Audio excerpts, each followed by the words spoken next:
What's up, everybody? Big Herc 916, getting down with Fresh Out, and I'm here with my man Dusty. And man, we get into some major stories here. He's had a very interesting life. This man's been through the system, but he's also been through the fight game. And for a lot of people who watch UFC, MMA, you see a lot of the interviews and stuff, but sometimes you don't see the other side or the intimate side of these people's backgrounds. So Dusty, having experience fighting at a professional level, what would you say is some of the more interesting stories that have came from that? Like what people maybe haven't heard on the internet, or things that they assume but they don't really know about, like you've experienced. I would say the biggest misnomer is people will see. So all right, so you got to fight your way through the amateur ranks before you can go pro. You got to get enough wins and before you can get signed. But once you go pro, people think once you go pro, most these regional pro, you'll fight in the regional professional organizations and build your way up through them before you can get to the tops like UFC, Bellator, 1FC them. But I think what people used to mistake is, what they still do, is they think that if they see you fight on pay-per-view, you're making a ton of money. I'm gonna break it down to you exactly how it is, and this is how it is for everyone. All right, unless you're like a stud, like Olympian wrestler, or like, every once in a while a stud like wrestler from the like Olympians. Bo Nichols? Yeah, like Bo Nichols. He didn't start out when I was starting. He started out with a bit more money. Okay. But typically, you're going to start out the regional scene. Whatever you make to show up and fight, you'll make double if you win. So my first fight was 500 to fight, 500 to win. Second fight, it always doubles. 1,000 to fight, 1,000 to win. 2,000 to fight, 2,000 to win, 4,000. The most I ever got up to was 10,000. My professional career wasn't really long. My amateur career was a little longer. I went 13-4. And everybody can look this up on mixedmartialarts.com. So I always tell people that too. There's a lot of people, because it's popular, people like to lie about it. If you ever hear people saying that they fought, look their name up online and actually look it up. Yeah. All my fights are on YouTube, and you can look my record up. But where the money, so what do you think the average guy, and like when they're sitting there watching, because they have like the prelims to the MMA actual card. Yeah. Like what are those guys UFC? making? Yeah, UFC. Like they're starting out 15-15 Oh, now. okay, Yep. okay. Yeah, so they're starting out 15-15. Okay. On Give the or prelims. take. Yep. And then John Jones, best fighter of all time. He's making millions. What about so like say like okay, how much of that 15-15? How much of that goes to your camp? All right, so for me, my training camp, it was 20%, and so you'll have a gym and a management team. All right, so that's like 10%, 10%. Oh, gotcha, so it's okay. not much. They're not charging you much, so they're not getting shit from me at the regional scene. Yeah. But when I get to the level when it's John Jones, hey, 10% of millions, then it's a lot. Yeah. But it's the publicity. So what I tell people are like, I'm like, look, man, I made a live. That was all I did. Was I would train at my main gym, MMA Institute, best gym in Virginia, Richmond, and Tom Lawler was there. A lot of big name fighters, and then a few times I would come out to Alliance in San Diego for like right before a fight, and the way I would make money. Say, because you need 3 months for a training camp unless you take short notice fights. So the most you can fight is 3-4 times a year at best. Wow. So what? That's what at best 20-30 grand a year. The way I actually made money is businesses would pay to advertise their businesses on my shorts. So I would get businesses screenshotted on my shorts. So you figure the biggest logo on the back, $1,000. $500 for a bigger logo and smaller logo, $250. So the most I ever made from a fight was 10 grand, which is not much. And like some of these guys, you see them like Kobe Covington, like right. Yeah. So like a guy like that, after that fight, what do you think he made, and then how much of that went to medical and stuff? Because I mean, dude, that's like some of these injuries he got. Then you can't fight for. You got a recovery time, so then you're down. So like you might not be able to fight for like another 8, 12, 10 months. Well, see, that's what happened to me. So now UFC will take care of you. They take care of their fighters, man. Yeah. So he's got nothing to worry about. But like for me, my last fight, I tore my left knee, my meniscus and MCL. And right at that same time, my mother had intentionally overdosed herself, and my fiance left me all within 2 months. Now, I came up really anti-drug. I was an athlete and stuff. And but I think because of the trifecta of all those things weighing on me, like fighting was my identity. So to lose my mom, my girl, and now I can't fight, my income's gone, I started abusing the pain pills, and so I went into several years of drug addiction.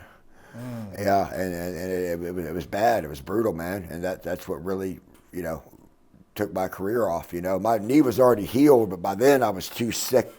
It's hard to come off of that stuff, man. Yeah, it really is. Do you think that you had it not been for all those other situations, you would have been back fighting?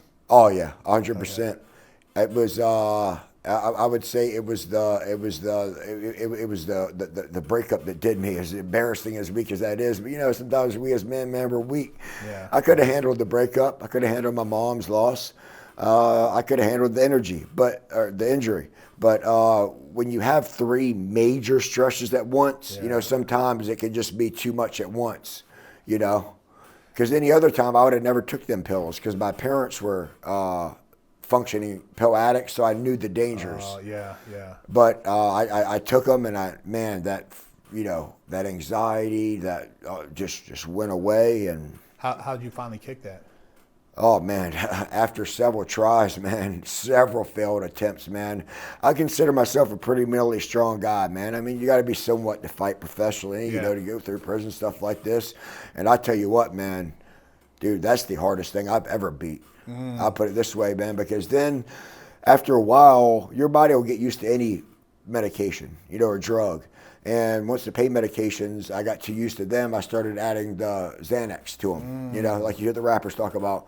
What a lot of people don't realize is you might feel like you're dying coming off opiates, but you're not going to. But Xanax, you can die coming off of it.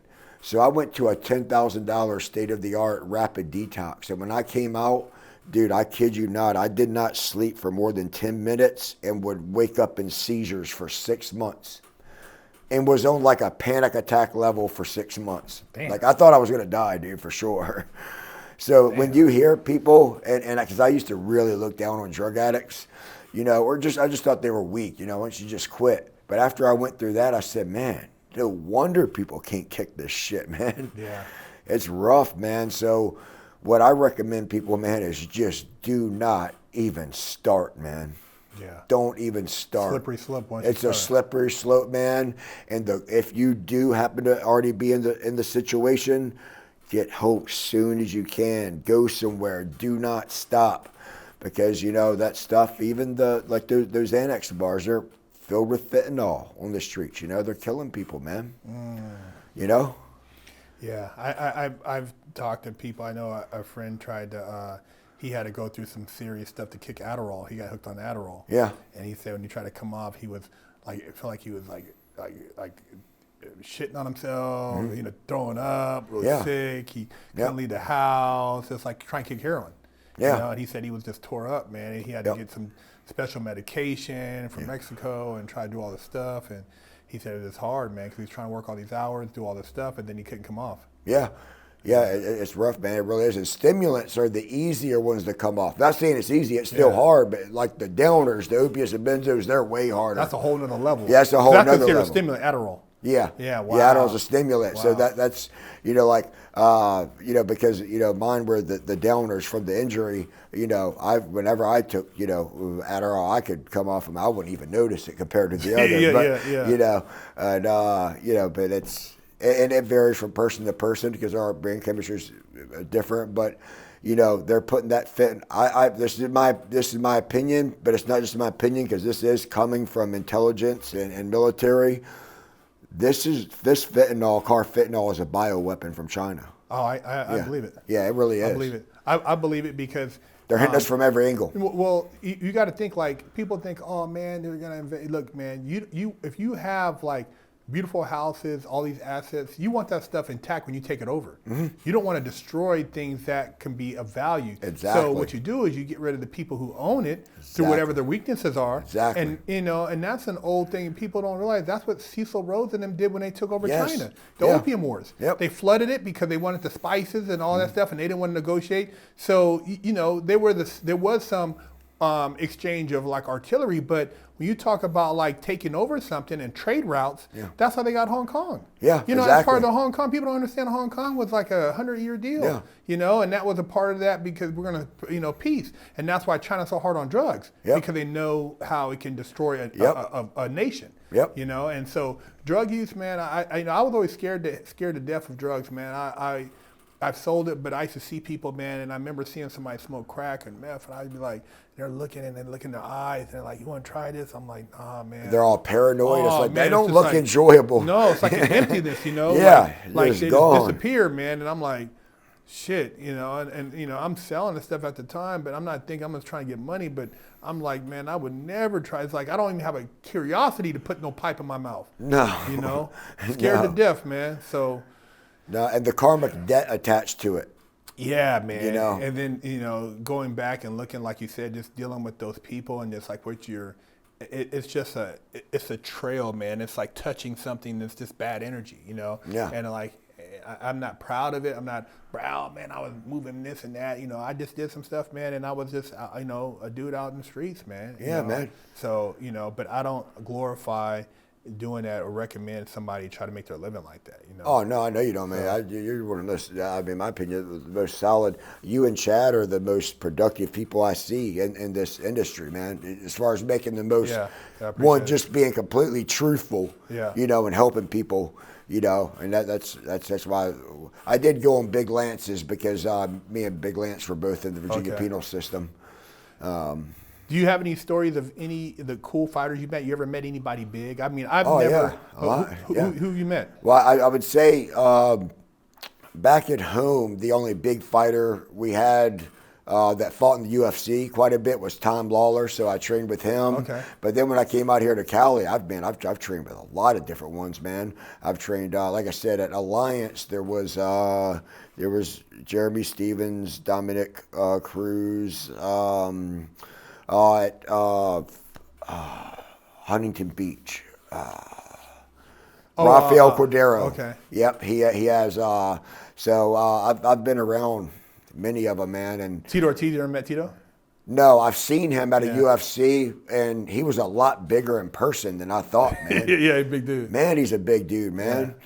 I'm trying to think, but Tom Lawler was really cool and down to earth. Now, when you see these people in person, and people see it on the thing, because people watch TV like, oh man, and they don't realize it's a whole nother level on. Oh yeah, that's a whole nother level. That's what I mean. Like the average dude, oh man, I'm like, dude, like you couldn't have caught that football if they threw it right at you, because you don't understand like the crowd, just the whole being in the cage. It's a totally different animal. No idea, man. They have no idea, man. It's and the thing is, man. The other thing is, you have so much overstimulation from the crowd. Yeah. I'll put it this way, man. I'd say so. My overall record was 13-4. So obviously I've lost a few fights, but there's only one fight where I just like truly just got my ass like really just ran through, right? And it was a Russian. All right. So I feel a little better about that. Russian, joke, man, dude. And but anyway, it was Draka, a Russian promotion that came here to Virginia actually, which I usually had to fight in Atlantic City, Pennsylvania, or like out here. So it was cool to go and fight in my hometown. There's a metal band from my hometown called Lamb of God. And so, they invite whatever local celebrities are there. So I'm like, well, cool, man. The best fighter in Virginia at that time was my roommate, Mike Wade. He was better than me. And then, I was behind him. So I fought right after him.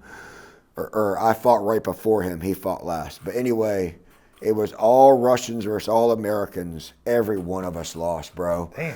But yeah, and I'm like, I just met that band, and I thought that was cool, man. And and it was the first fight my fiance watched in person. I was just crushed, man. It fucking hurts to lose a fight, bro. What's his name? The Russian guy that retired. I can't. It just slipped my mind. Fedor Emelianenko? No, he's a beast too. I mean, Yeah. Fedor, Khabib, yeah. Khabib, right? How he handled McGregor. Oh, and remember yeah. how he was wrestling with a Beverly kid. Oh, yeah. But like when you watch his document, I've seen some of his films, and how he promised his mom he retired. There's a different mentality. Like America, They are, bro, yes. Well, that's what I'm saying. Like the kids here, and I'm not saying we're soft, but when you look at like those dudes and like the mentality compared to them, we are. You know what I mean? Like Yeah. as far as like the fight, like their training and stuff. And you have guys here with the talent, but it's just a different level of discipline. You know what I mean? And how they get down and how they're organized. You know what I mean? It's just a different level, man. He was wrestling with that bear, and he says, "Dad, the bear bit me." And his dad said, "Then bite him back." I'm just saying, man. Yep. You know, and it's like they don't, like he says, I don't need a lot. Yeah. He says, I don't need Dude, a lot. he gives his money away. Yeah, he gives helps it away. people. He's like, I take care of my family, but Yeah. they're way out in some Siberia, like some cold mountain community. Yeah, and he doesn't care. Dagestan. Yeah, Dagestan. He lives in what looks like what a terrorist would live in. You know, saying box. Yeah, and he's got millions. Dude, that's one thing. You know, I'm not Muslim, but I've trained with a lot of Muslims, and man, everyone I've personally met, these are very disciplined people, man, that I respect a lot, especially from Eastern Europe. Compare that career to Connor's career. Yeah. What direction it went. Exactly. You know what I mean? What? Over here chasing out, balling in. And then over here, this guy's, disciplined, married, doesn't cheat, doesn't lie, keeps his word. And training killers. Yes. That other guy, what's his name? The terrorist that was on there. Well, the guy who's been destroying everybody. The guy, what's his name? Starts with a K. Kamzat. Yep. I mean, just an animal. He wants to get you on a grass of rap. I mean, dude. I mean, he's training these guys. These guys are like next level. Oh yeah. You know, but yeah. I felt it when I fought that Russian. It felt like it, and I was like, and I had more fights than him. I thought now. They say they pad their record sometimes. I don't know, but it don't matter, man. When I felt him, and I ain't gonna lie, I was juiced to the gills for that fight, man. Yeah. And I tell you what, bro, he felt like a machine. Just the way he. Just felt like I've never felt someone else that strong. Yeah. Ever, never felt an American that strong. Yeah, I've met a couple Russians, and as far as like just the way they do business. And the way they handle themselves, bro, it's just like... I like them, man. Yeah, I like them too. It's like, I get along good with them. Yeah. You know, Russians, and I'm really cool. Like, I met some cool Armenians. Yes, them too, man. It's just a different level. Similar. The way they're family, the way they have different codes. Straight up, no bullshit, no nonsense. No nonsense, yeah. You know. So Russians, Armenians, and then I've had some Asian partners the same way. I was just saying Asians too. Yeah, I had an Asian Uber guy. And I was telling him, I was like, man, I love Japanese people and Japanese culture. Rampage Jackson was talking about that. Yeah, he talked about that too. And I've been to Japan, and when I was in adult movies, and I went out there, and we were dealing with some people. But dude, like the guy we dealt with, I'm quite sure he was tied in, but this way they do business, very professional. I mean, this is one thing. And I said this one time to a guy in prison. I said, look, man, and just the community, I'm not going to say how they get down, there's no loyalty, but Japanese, he knows this next level loyalty. What dude do you know will let you cut his finger off and still be down to be a part of the organization? Mm-hmm. And you've seen some dudes, they're missing 2 fingers. Yeah. Dude, that's the next level shit, man. That's not your average gang member or dude running around. Dude, you're missing a finger? Yeah, I've heard the Russians will make them cut their finger off to prevent, like when it gets too cold, just to prove their toughness. They're just on another level, man. But that's why I'm worried about China and Russia and these idiots in Washington pushing this war, because our people, they're not ready to fight the people. Not cut like that. No. When you got a dude worried about whether or not he can perform his cross dancing around. When you're worried about stuff like sexuality, we're worried about that. You're not ready. No, you're not ready to go, not bro. ready, man. Like you're not ready. That would be like if you were in prison and the head dude came up, hey Dusty, and he's got a wig on and he's talking about You're like, really? Yep. This is your dude right here? Yep. He's running shit? Yep. Come on, man. Yeah. There's no respect. No. And that's everything. When you talk about respect and when you talk about like killers, Yeah. people that like, dude, it's like on next level. Come on, man. Yeah, I'm an optimistic person, man. But I think Hurt, man, and I think that Delta Force guy you have, man, I like him. I like those videos. I think he would be able to allude to more. He knew certainly more than me, but I think because a lot of my clients are military, and I'm hearing the same thing from all of them. I hear the same thing we're too. in deep shit, bro. Yeah, I talked to a guy who works shit. with like elite military, and he said, man, when he went to train, he said he was depressed because he said after doing that, he said, man, it was just pathetic. Like what they were like, training with no live, with no gunfire. He's like, dude, do you think they're not going to shoot when you're coming in? You think there's going to be a peaceful, hey, come on in? It's like just really having that, just like that instinct that it's like these, and they pushed out a lot of the OGs who were like these guys who were like the drill sergeant and all these sergeants because they were too tough. Oh, guys complain about emotional. Dude, do you think in war it's emotional? Do you think that people care that your feelings or, No. you know what I mean? You're talking about, dude, this is conquer to be conquered. Yeah. And so, the mentality, and it translates even into like, like you said, the fight game. We're talking about sports like football. The guys now walking into it looked like back in the day, Joe Namath, some of these guys, you look like these guys are studs. Yeah. Now the dude's walking in there, you're like, this dude, what did he got on? What is that outfit? Yeah. Like this dude, he's crying, he barely gets hurt, he's out. Oh yeah. And then it's like, dudes were playing back in the day with broken arms. Like, I mean, you're talking about like straight studs. Oh yeah. Lyle Zato, dudes, animals. Yep. But it's not America. It's not, you don't, and people might talk, oh, who you talking about? I'm like, dude, it's not the same. Like the OG, the old guys, the old guard, like, when you had uncles who came from Vietnam and guys who, maybe served in Iraq, these guys who had a very stern beliefs and structure and even in like, I would say a lot of the schools, because I know even like when I went to school in Texas, bro, the teacher used to walk around with a yardstick, and principal would slap that shit, and they'd come in the thing, and the teacher would open the door. You like kids now, if you hit a teacher, dude, you talk to, yeah, man, yeah, dude, it'd be a rap, and then your parent come there and whoop that ass. Yep. It wouldn't be no, I'm suing. What? You went off on a teacher? Like her teacher, like these kids, like what's up, going like this to the teachers? Oh yeah, dude, that's insane. Yeah. Who does that? Yeah, I got put in behavioral school right before the going to juvie, and it was basically one worksheet set at the desk. You didn't have to do it. The only thing you had to do was just not cause any trouble. You could sleep whatever you want, but if you got in trouble, you got put in a cell for the day. And I'm like, and it was in a lower income neighborhood. That's where they sent me because it was such a problem in my community. But I just remember like these kids have no chance, man. They would attack the teachers and stuff. And the thing about that, if that goes unchecked, and your parents are like, oh, blah blah blah, dude, you're doing a disservice to your child. It's not the child. You're hurting. You're basically hurting him more than by not disciplining. You know what I mean? By not getting ass whooping. Yeah. Like I didn't have to get a lot of ass, but like certain kids, it's like, dude, there's got to be a level of respect here. Yeah. And if you don't have that, you're gonna have a lot of problems in life. Yeah, because then he's gonna go do it to the wrong person. Yep, or like you said, have a bad situation where he can't cope with it, Yep. and then lash out in some type of violent act, and then be looking at life in prison for killing somebody. Yeah. Because he couldn't cope. Yeah, exactly. So, Yep. Yeah, man. Well, shit, Dusty, man, it's been great having you on the show, man. I appreciate you sharing your stories, flying out here to get down with us.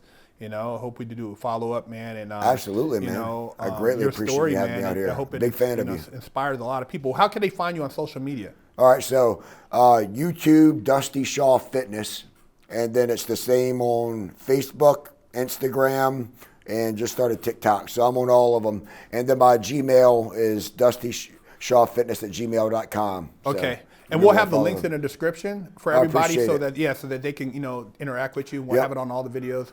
So, man, I appreciate you, man, and wish you the best of success, and brother. one thing I was going to offer, I was going to tell everyone temporarily, for anyone that watches this when it comes out, I put my book on Amazon. It's free to read on Kindle. I'm gonna leave it like that for a few months for any viewers from here. And then also, if anybody's interested in my coaching, 50% off for anyone if they just mention Big Hurt. Okay. Hey, man, we appreciate that. Yeah, man. Hey, to all you guys, take advantage of the opportunity. Get some game from Dusty, a real one. You know how we do it over here. Like, subscribe, share. Big Herc 916, Fresh Out, Dusty Shaw.